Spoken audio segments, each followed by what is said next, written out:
Thanks and welcome to join me on the 6:50 News on Canal International. I'm Kejang Henry at Timby. Now let's flag off with our top stories.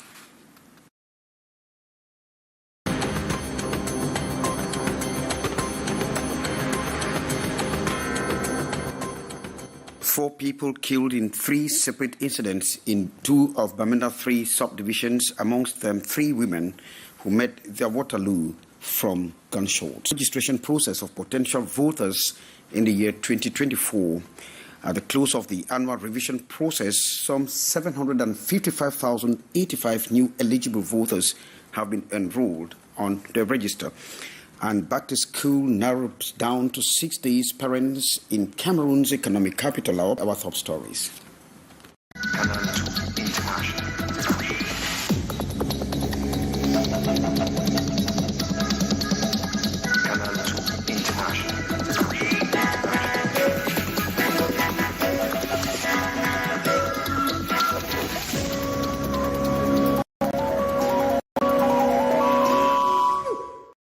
And thanks and welcome to join me. Our social media platforms are open for consultation. It was a quiet but bloody Monday morning in Bamenda, northwest of Cameroon, with three people who were killed in three separate attacks.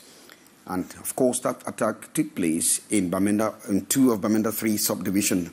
Three women and one man met their Waterloo from gunshots and petrol fire, amongst other related issues. Following this report by our Northwest Chief Correspondent, Annie Collins. At least 2 persons have been killed in Bamenda in the very early hours of Monday, September 2, 2024. The incident occurred around the Mbatu Market Square on the outskirts of Bamenda 2 subdivision, where the victims received the deadly gunshots while riding on a motorcycle at about 3 a.m. But confusion has cropped up over the authors of the attack, whereas some people say it was carried by separatist fighters who accused them of riding a bike when it was already Monday, which is their weekly ghost town day. Others impute the responsibility on the military, whom they say had laid a nocturnal ambush for a separatist fighter whom information says is used to visiting his family at that hour.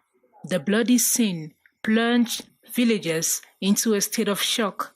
It is hoped that one person who survived the attack with bullet wounds will help throw more light on what actually transpired. About 3 kilometers from the scene, the mortal remains of the woman were found in a gutter around a hotel along the road linking Nanga Junction to Mile 90, still in Bamenda 2 subdivision.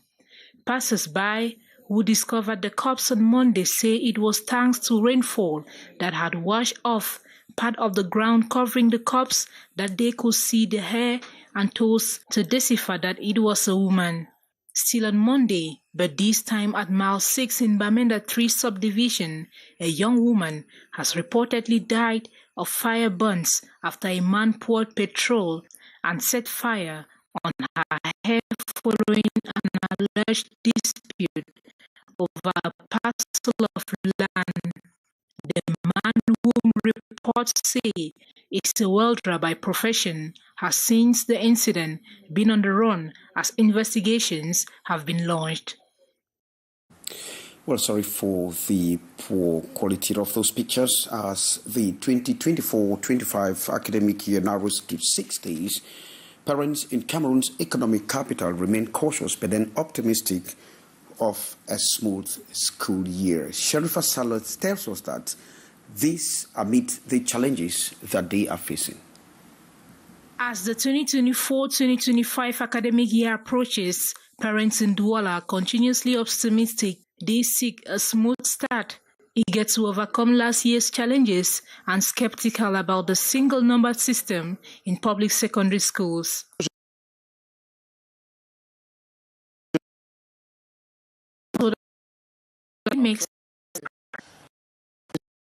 Last year, difficulties, teacher shortages, inadequate materials, and poor time management have left some seeking improvement. I won't want what happened to me last again. I paid my teacher's fees this year twice. This year offers an opportunity to correct past issues and enhance academic performance, teaching quality, infrastructure and communication. Despite the fact that this back-to-school preparation is going on at a very slow pace, I will always try my best so my children have the necessary needs. As a parent, at this period, your main focus should be your children's back-to-school items. However, concerns linger about the single number system, sparking debate among parents. While some see potential benefits in simplified administration and data management, others worry about confusion, loss of individuality, and technical issues. And of course, there is a mad rush for parents to register their children in some government schools across Cameroon's political capital, Yaoundé. And so far, Hyacinth Chair has been combing some of the schools and say that this is extremely difficult for the parents.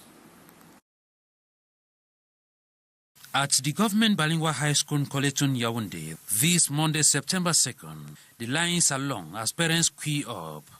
From the gate to the registration office at the first floor of the administrative block to secure places for their children.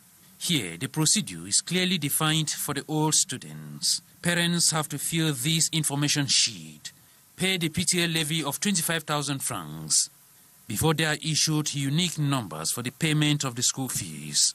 But for the new students, the process, which is yet to begin, is different. Le recrutement, il faudrait que le parent dépose le dossier de son enfant. For the recruitment of new students, parents are expected to deposit their documents at the secretariat. We shall put up a recruitment commission to examine all the files, after which we are going to publish the list of Form 1 and CZM students retained. After that process, parents will then pay for the registration and the school fee. But in this private secondary school here at the Bastos neighborhood, the atmosphere is still relatively calm. It is not as we expected. It is a little bit timid. Maybe owing to the fact that it has been pushed forward, or it was pushed forward for a week. But hopefully it's gradually gaining steam. And unlike the timid turnout in the private colleges, the rush is massive in private primary schools in Yaoundé, like this one at Tongolo. Today, Monday, in fact, there is really a rush because since by 7 o'clock, parents were already there rushing to register their pupils. From morning to now, I think we have received about 25 to 30 parents, or even more. The school administrators indicate that most parents prefer the last-minute rush to register their children, with some waiting for the D-Day of school resumption to book places for their kids. And meantime, in Cameroon's economic capital, parents are facing what is known as a gruesome registration process in government secondary schools. Schools are becoming increasingly crowded with parents and students desperate to complete the registration process. And in this report, Maureen Ndi says that it is a very cumbersome procedure.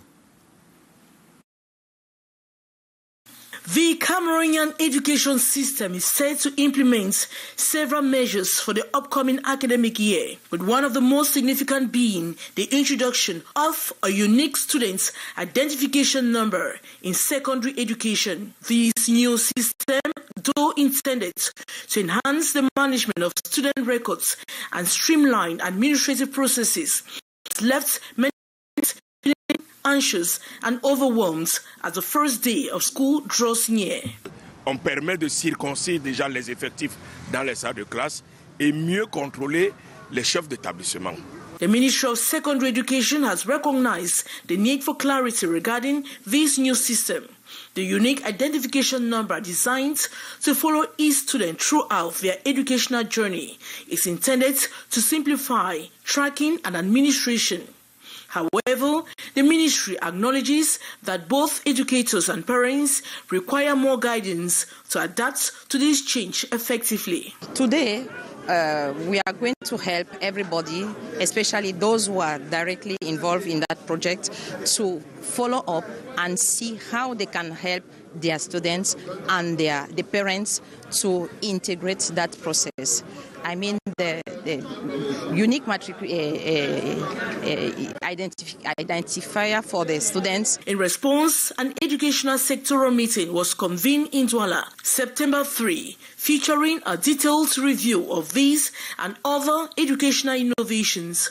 The meeting was attended by officials from the Ministry of Secondary Education, including the Inspector General of Education, who took the opportunity to thoroughly explain the new measures aiming to equip teachers with the necessary tools and provide clear guidance to parents. To be a student, you must have your matricle. Without that matricle, you cannot do anything in the secondary education today. As parents grapple with these new requirements, the ministry is urging patience and cooperation.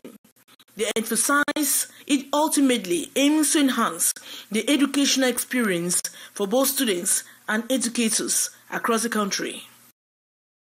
And according to the Elections Management Body, Elecam, some 755,085 newly potential voters have been registered or enrolled on the electoral register, so bringing the figure to 8,100,000 announcements after the closure of the balance sheet following closing on August 31st of the annual process of revision of the electoral list shows are more than double that of 2023, giving a figure of 755,085 newly enrolled electors. The youths between 20 years topping with 489,869, followed by the men 443,270, the women 311,815, the diaspora 8,830, and 664 electors with disability.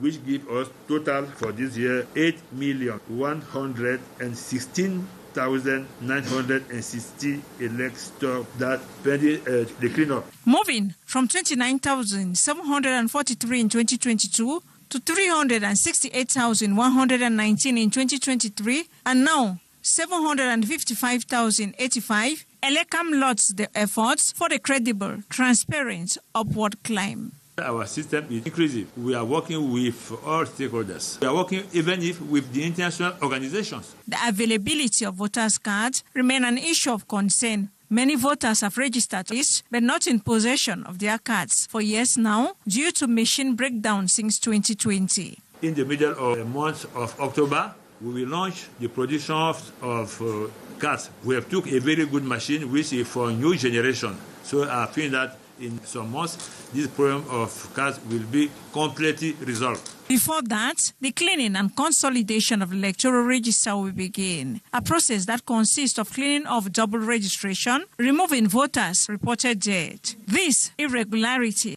also omissions, the work of the List Revision Commission. Well, thanks very much, Beatrice Ngamo. And a new movement dubbed Nations Builders has been launched.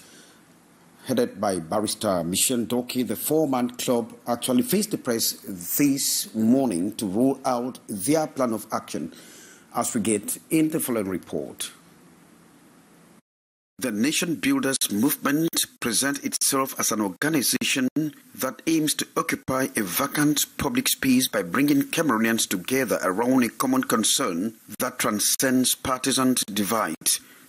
The founding members aim to bring together civil society organizations and movements to promote well-being and political change, taking into account the aspirations of the people. The Nations Builders' mission is to make sure that we get the Cameroon that we deserve. It's a civil society organization. We aim at occupying a space that is unoccupied at the moment within the Cameroon political landscape, and this is the space of civil society movements, other organizations, movements that have proven to be instrumental in bringing about change in countries like Burkina Faso, Senegal, Congo. I'm talking about the movement, the Yonama movement, the Ballet Citoyen movement, and other organizations like that. The movement's mission is to resolve conflict and collaborate with political actors. It was founded by 4 members, including Michel Ndoki, who share a common vision of building a stronger and more united nation. Our mission is to become, for Cameroon, what those organizations are for their country. Make sure that the will of our people is known and taken into account. The Nation Builders movement is now positioned as a space for unity and dialogue for Cameroonians outside political affiliations to work together for the development and prosperity of Cameroon. And in sports, the Indomitable Lions of Cameroon have had their first training session this afternoon ahead of their qualifier games against Namibia come Saturday. In fact, the training session that was slated for 4 p.m. actually witnessed a slight delay. And so head coach Matt Breeze and his boys were transported to the stadium via a private bus service, as was the case months back against Cape Verde in Yaoundé. And on the published list of 24 that are awaited in the Lions Den are Nuhu Tulu and Ivan Nehu. Meantime, Kunde Malong, whose name was not on the list, is part of the team that trained this afternoon in Yaoundé. And of course, that draws the curtain for this edition of the 6:15 News with me, Kejang Henry Atembe. Thanking you for being there with us. But then there is a special one coming from the Lions Den all the way from Yaoundé with our reporters. Good day.